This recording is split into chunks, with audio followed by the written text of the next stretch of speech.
Ladies and gentlemen, welcome back to Very Biased Opinions on this, the most hallowed day of the year, because Oxford United have just beaten Burton Albion 4-0, and Pompey have contrived to lose to Accrington Stanley 1-0, which means, Ian, what?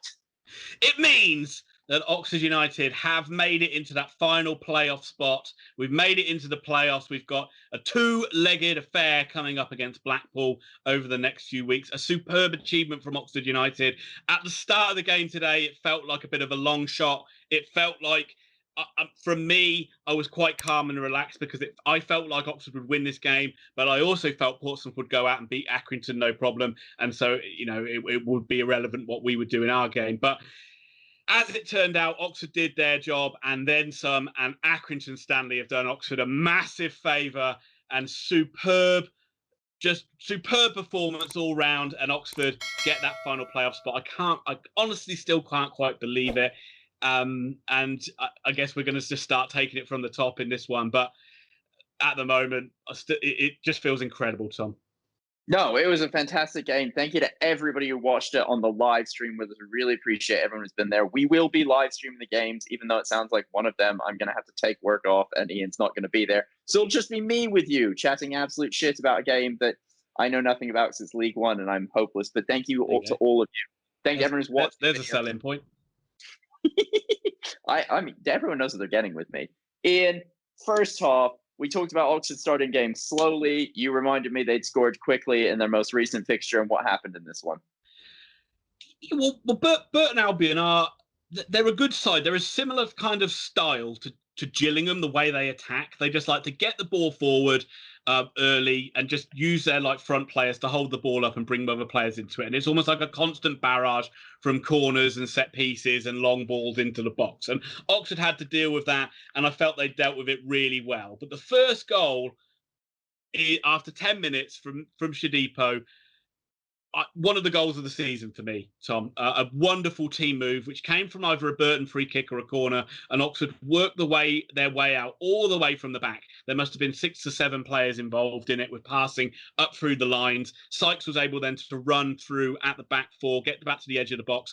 He looked like he feinted to shoot, but he played it out to Henry, who got the ball over. And there was Shodipo, who a lot of people, including myself, didn't think should have started in this game. But he was there to head in.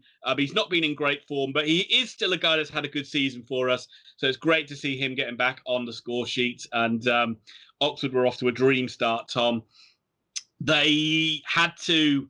I mean, Burton constantly just kept coming forward, and they didn't give up the ghost in the first half, and they kept coming and giving it a go. But Oxford were really good at winning the ball back high and pressing on them and countering on them. And it was a very open end-to-end game in the first half. And you were just hoping that Oxford would get that second goal.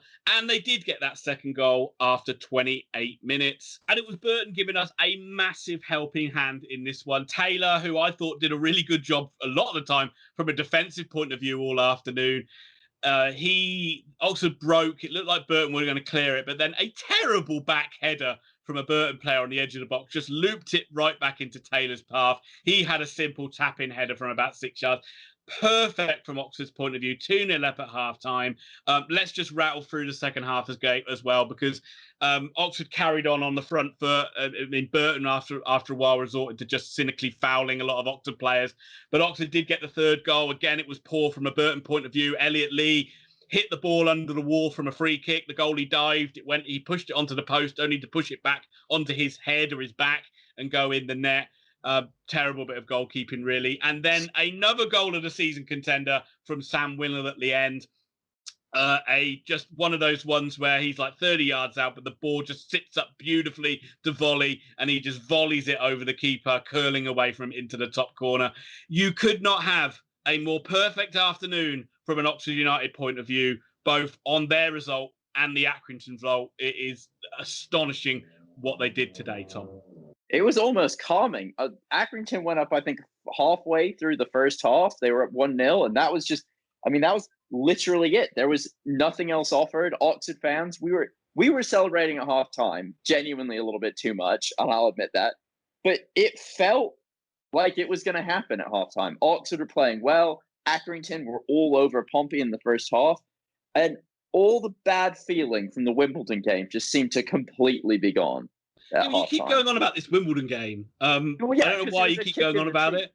Like Because it was a recent loss. I think that they responded well from that game They in did. the other games before that. That was like three games But that's ago what now. put them behind the 8 ball. They were ahead of Pompey. They were in a really good position, and that loss gave the impetus back to another team that they've then had to chase down until the final match of the season.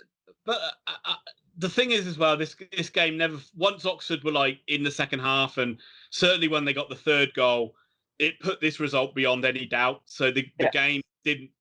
The Oxford game lost all importance in terms of watching it from a spectacle when you just turned your attention to Accrington.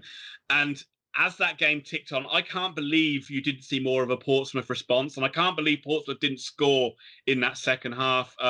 Even without seeing it, I'm just amazed that they didn't create the chances to score a goal in that game. And then when it got down into like 10 minutes to go and you started to realise, well, they don't need to draw this game. They need to win it. You started to really feel that this was Oxford that are going to get this final playoff spot. And I mean, I know this is an Oxford United video, but Pompey and below Charlton as well. Charlton on 74 points. How big is that Jack Stevens saving that penalty? Like, it's unbelievable. Yeah, I mean, again, moments of the season, isn't it? That'll be the moment Charlton look at as, I mean, again, we've talked about Oxford's recent one there, but again, for Charlton, they'll definitely look back at that last-minute penalty at the Kassam, which Jack Stevens saved, and if that would have gone in, that would have been Charlton in that final playoff spot. It's nuts. It was so much fun watching this with all the Oxford fans writing in and stuff. The final 20 minutes of that stream, even I was running out of things to say because, as you said, the Oxford match had petered out into nothing. Everyone's paying attention to Accrington versus Portsmouth, and everyone is with bated breath just going, don't score. So if they score one, you feel like they're going to score a second. And it was just... Again, from my point of view, though, I mean, when it ticked, obviously at 1-1, then you would start to be a bit more nervous. But when it was like kind of injury time and they needed 2 goals, I was just like, I just don't see it happening. No. I just couldn't see that making the turnaround. And I mean, if there are any Portsmouth fans watching it, I mean, this isn't like about us gloating or putting one over you or anything like that, because you must be sick of Oxford bloody United at the moment. But just commiserations to you. But where do you guys go from here? I mean, it was all about getting Jacket out, but now you've had Cowley's and they've failed in the first part of getting you up as well. So where do you go from your point of view, if there are any Portsmouth fans who do want to watch this one? Yeah. And a fair play to Burton. They didn't stop attacking. Admittedly, halfway through the second half, they resorted to kick lumps out of opposition as much as humanly possible. And they were probably lucky to end with 11 men on the pitch. But this game really didn't mean anything to them, unfortunately. No, I mean, Burton wanted to make it a physical, difficult game, and they wanted to make that all the way through. And I think credit to Oxford, they didn't get sucked into a ugly style of match like they did against Gillingham. It could have been very easy for Oxford to resort to a try and play long ball football and be caught out, but they didn't. They kept trying to play their football. They kept trying to pass through the lines, and that is the way Oxford play. And I think they dealt with the Burton threat perfectly today. So, great springboard for the playoffs. Oxford with the biggest win of the day outside of Peterborough, who we know are already confirmed as second place in the league.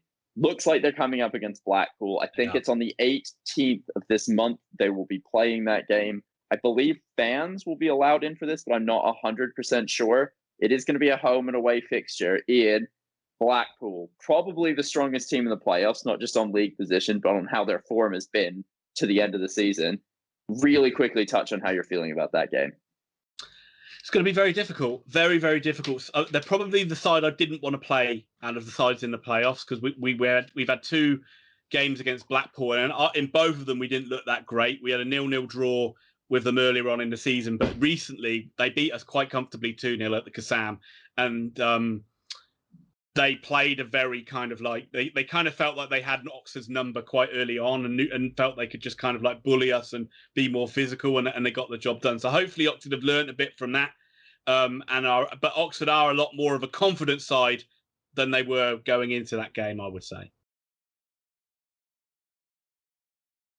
I don't really have a lot left to say. It's very difficult to pick a man of the match in that game, because I thought everybody was really good. I hope Sam Long isn't too badly injured, and I hope James Henry isn't too badly injured. If you, what were you like? Who was your man of the match, Tom? Taylor. Literally, you must have said his name, and I'm not exaggerating. At least 5 or 10 times, clearing the ball on the back post, gets his goal, was a terror up front. He was laying the ball off to his teammates. It sounded to me like he had a fantastic game. And from a striker, that's a hell of a performance and what you need when the game's on the line. A guy's going to defend and attack. No, absolutely right. He was excellent. He did make a number of telling contributions in defence, and obviously he scored a goal as well. So a great afternoon for him. But just all over the board, a great performance from Oxford United. And let's not gloss over the fact of when we did lose to Accrington Stanley, we needed to basically win 7 games or 6 games out of the last 7 to get into this playoff spot. And we did that. We done that. What a remarkable achievement. And what a remarkable run of form. And just that one blip against Wimbledon is the only blot on the copybook there. It's unreal. It doesn't feel quite real at the moment, and it's been such a topsy-turvy season. It's great that Oxford have finally managed to do it. You'd have conflicting views on whether the season was a good one or a bad one if they would have missed out. But now we've at least got a 2-legged semi-final in the playoffs to look forward to.